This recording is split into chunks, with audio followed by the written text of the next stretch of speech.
एक सप्ताह पहले 2 जुलाई को हाथरस में ऐसी भगदड़ मचती है कि 123 लोगों की जान चली जाती है, जहां 2 से 3 लाख लोग जमा हुए थे। लेकिन धार्मिक सत्संग में ऐसी घटना पहली बार हुई है। सरकार की जांच कमेटी अभी तक सबूत इकट्ठा करने में लगी हुई है, लेकिन फैक्ट को नकारा नहीं जा सकता। 123 लोगों ने अपनी जान गंवाई है व कई लोग घायल हुए हैं। आखिर कौन है इन मौतों का जिम्मेदार? सत्संग करने वाले बाबा या बाबा के कार्यकर्ता और सेवादार, या दोस्तों प्रशासन की लापरवाही रही है? उत्तर प्रदेश के हाथरस में इतनी बड़ी संख्या में लोगों की मृत्यु सुनकर हर किसी के होश उड़ गए हैं। चारों तरफ लाशों के ढेर लग गए थे। चीख पुकार के अलावा कुछ भी सुनाई नहीं दे रहा था। दोस्तों, रेप और धोखाधड़ी के केस में बाबा अक्सर चर्चाओं में देखे हैं, लेकिन हाथरस में जो हुआ है वह दुनिया में बेटा कोई भी व्यक्ति सुनकर कांप उठेगा। आइए जानते हैं इस वीडियो में हाथरस की घटना का पूरा हाल जांचते हैं। लेकिन आगे बढ़ने से पहले वीडियो को लाइक और चैनल को सब्सक्राइब जरूर कर लीजिए। 2 जुलाई को समय था दोपहर 12 बजे। उसी समय काफिले के साथ भोले बाबा पहुंचते हैं सत्संग स्थान पर। लाखों लोगों की भीड़ उनके सामने बिल्कुल शांत बैठी है। जिस पांडाल में लोगों को बिठाया गया था वहां की व्यवस्था 80,000 लोगों की थी, लेकिन उस दिन क्षमता से 3 गुना ज्यादा यानी 2 लाख से ज्यादा लोग इकट्ठे हो गए थे। तभी बाबा अपना प्रवचन शुरू करते हैं और 1 घंटे में प्रवचन समाप्त हो जाता है। लेकिन इसके बाद आखिर ऐसा क्या होता है कि अफरा तफरी मच जाती है, चीख पुकार मच जाती है? दोस्तों समझिए, बाबा आते हैं करीबन 12 बजे। प्रवचन चलता है करीबन 1 घंटे तक। 1 घंटे में पूरी भीड़ शांत बैठी रहती है, कोई भी हलचल वहां नहीं होती है। उसके बाद भगदड़ मची क्यों और 123 लोगों की मौत का जिम्मेदार कौन? सरकार की जांच कमेटी 50 से ज्यादा लोगों के बयान नोट कर चुकी है। ये वही लोग थे जो उस दिन यानी सत्संग में 12 से 1 के बीच वहां मौजूद थे। लेकिन इनके बयान लेने में एक प्रॉब्लम ये भी हो सकती है कि कोई बाबा का ही भक्त निकल जाए, या कोई सरकार का ही व्यक्ति हो, या फिर कोई विपक्ष की तरफ से अनसण बातें सुनाने लग जाए और कहानी बनाने लग जाए। इसलिए दोस्तों जांच कमेटी ने सभी बयानों को क्रॉस चेक किया और उसके बाद कुछ स्पष्ट हो पाया है, ताकि कोई झूठ मूठ की कहानी ना बनाई जा सके। जिसमें से कुछ लोगों ने जो कहा है वह सुनकर आपके पैरों तले की जमीन खिसक जाएगी। एक व्यक्ति जो हादसा के सत्संग में मौजूद था, उसके अनुसार वह उस दिन दोपहर वहीं था। बाबा के प्रवचन उसने पूरे सुने। उसके हिसाब से बाबा करीबन 12:25 पर वहां आते हैं, मंच पर पहुंचते हैं और प्रवचन शुरू करते हैं।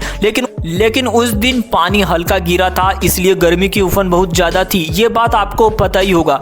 भीषण गर्मी और सामने 2-3 लाख लोगों की आक्रामक भीड़ यानी 80,000 की जगह 2 से 3 गुना ज्यादा लोग इकट्ठे हुए थे।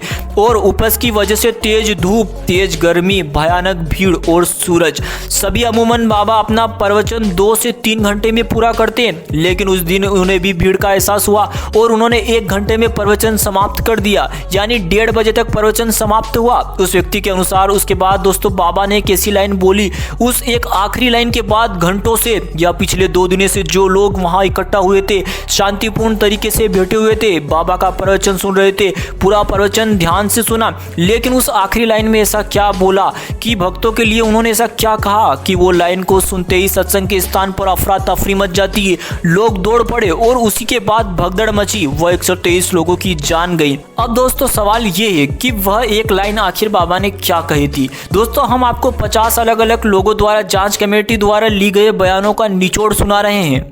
सत्संग समाप्त होते ही भोले बाबा ने लोगों से कहा, अब सत्संग समाप्त हो गया है, आप अपने अपने घरों को लौट जाइए। अब आप में से कोई भी चाहे तो वह मेरे चरणों की धूल ले सकता है। ऐसा कहकर भोले बाबा ने अपना प्रवचन समाप्त किया और यह कहकर उन्होंने अपना माइक छोड़ा और दरबार से नीचे उतरे। अब उनको अपने काफिले की कुछ दूरी तक पैदल जाना है, जहां उनकी गाड़ियां खड़ी है। अब सीधी सी बात है, धूल चरणों में तो होगी नहीं, जहां पर बाबा पैर रखेंगे वह धूल लोगों के लिए होगी, वो अपने माथे पे लगाएंगे या फिर अपने घर ले जाएंगे। अब दोस्तों सत्संग के पांडाल में ठीक पास गाड़ियां खड़ी है, बाबा के चरणों की धूल सीमित है और उधर लाखों की भीड़ खड़ी है। अब उन लाखों की भीड़ में कौन नहीं चाहेगा कि धूल उनको ना मिली हो? किसी को बाबा के पैर की धूल लेना है, सभी को लेना है। धूल को लोग प्रसाद समझ रहे हैं। दोस्तों अब हम कोई आपको चुटकुला नहीं सुना रहे हैं, यह फैक्ट है। ये घटना के चश्मदीद लोगों ने वहां बताया है। अब जो भीड़ बाबा के सामने बैठी थी वह तो पहले से ही पहुंच गई गई डायरेक्ट धूल लेने के लिए। अब बाबा आगे आगे और पीछे उनके धूल लूटने वालों की अफरा तफरी मच जाती है। अब दोस्तों व्यवस्था गड़बड़ा जाती है, सेवादार घबरा गए। उन्होंने बाबा को पहले तो सही सलामत कार में बैठा दिया। अब दोस्तों यहाँ तक तो ठीक था, लेकिन अब बाबा जिस गाड़ी में बैठे उस गाड़ी में 4 पहिए होते हैं। लोगों ने सोचा कि डायरेक्ट ना ही सही, इनडायरेक्ट भी तो ये धूली तो पहिए के नीचे की जो है वो बाबा के पैरों की धूली तो है। अब खेतों में गाड़ियां चल रही है, उनके पीछे चारों ओर भक्तों की भीड़ मौजूद थी। अब ये बाबा की गाड़ी के पीछे पीछे लपक गए। अब गाड़ी के टायर वाली जगह के लिए लोगों ने बेबाक हो गए और वो गाड़ी के पीछे पीछे जो धुआं उड़ रहा था उस तक को उन्होंने हाथ में लेने की कोशिश करी और ये लेग ये भी मिट्टी में भरकर रख लिए कि उनको लगा कि हाथ में आई हुई मिट्टी शायद हो सकता है उनकी मनोकामना पूरी कर दे। अब मिट्टी उठाने लोग झुकेंगे और स्वाभाविक सी बात है दोस्तों, यदि कोई झुकेगा तो लाखों की भीड़ पीछे है, उस पर दबाव लगेगा और वो नीचे गिर जाएगा। और उसके बाद तो दोस्तों हम जानते हैं कि उस व्यक्ति के साथ क्या हो सकता है। और इसी तरीके से दोस्तों अफरा तफरी मची। अब इन सबका जिम्मेदार कौन है? आपको कहानी सुनकर 2 कंक्लूजन तो आपके दिमाग ने निकाल ही लिए होंगे। पहला तो यह है कि भोले बाबा को यह बोलना ही नहीं चाहिए था कि मेरे चरणों की धूल ले लो, क्योंकि भीड़ इतनी ज़्यादा है, स्वाभाविक सी बात है अफरा तफरी तो मचेगी। दूसरा यह कि जब बाबा ने माइक छोड़ा उसी टाइम भीड़ बाबा के पंडाल की तरफ बेकाबू हो रही थी। ऐसे में बाबा को उसी टाइम सिचुएशन में भांप लेना था और भगदड़ मच सकती है एवं लोगों को माइक से रोका जा सकता था। ऐसे में गुनहगार डायरेक्ट दोस्तों भोले बाबा ही था। लेकिन कहानी में अब आता है थोड़ा सा ट्विस्ट। दोस्तों जांच में तो जो सामने आ रहा है वो तो डायरेक्ट कंक्लूजन से कुछ ज्यादा ही अलग बातें कर रहे हैं। सरकार का कहना है कि इसके लिए पूरे जिम्मेदार बाबा के सेवेदार है। जब उनको पता था कि इतनी व्यवस्था अच्छी हुई नहीं है, दूसरी जगह इतनी कम है, ऊपर से भीड़ बहुत ही ज्यादा है, तो इंतजाम जब नहीं हो तो कथा परवाने का क्या प्रयोजन निकलता है। वहीं तीसरा, पुलिस ने लापरवाही बरती, वह सही से इंतजाम नहीं किए, ये भी लोग इसके लिए पूरे ही जिम्मेदार है। और जहां ट्रैफिक, एम्बुलेंस, पानी जैसी कोई व्यवस्था थी ही नहीं। ये तो बात है दोस्तों समझ में आती है कि ये सारी व्यवस्था होने चाहिए थी। लेकिन दोस्तों अब आता है कहानी में तीसरा ट्विस्ट, जिसे सुनकर आप भी चौंक जाएंगे। वहीं भोले बाबा के वकील AP सिंह यानी भोले बाबा की तरफ से क्या क्लैरिफिकेशन दिया गया है। उनके वकील ने एक प्रेस कॉन्फ्रेंस की और वे एक स्प्रे लेकर आए और उन्होंने उसका डेमो दिया।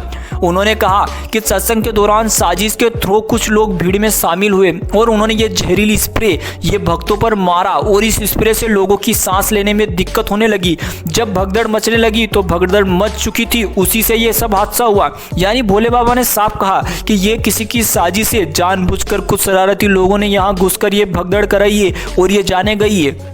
लेकिन दोस्तों आखिर कौन है असली गुनहगार, भोले बाबा, पुलिस प्रशासन या जहरीली स्प्रे? आपको क्या लगता है? वीडियो देखकर कमेंट करके अपनी कीमती राय जरूर बताइएगा। हम तो यही चाहेंगे दोस्तों कि ऐसे आयोजन पर सरकार की पैनी नज़र होनी चाहिए एवं कड़े नियम होने चाहिए। ऐसे बाबाओं पे लोगों की भीड़ तत्काल तौर पर डिटेक्ट की जानी चाहिए और सुविधा को बढ़ाया जाना चाहिए उसी समय पर, और ऐसे स्ट्रॉन्ग कानून भी लागू करना चाहिए। मिलते हैं किसी नए वीडियो में, तब तक के लिए जय हिंद, जय भारत। चैनल को लाइक और वीडियो को सब्सक्राइब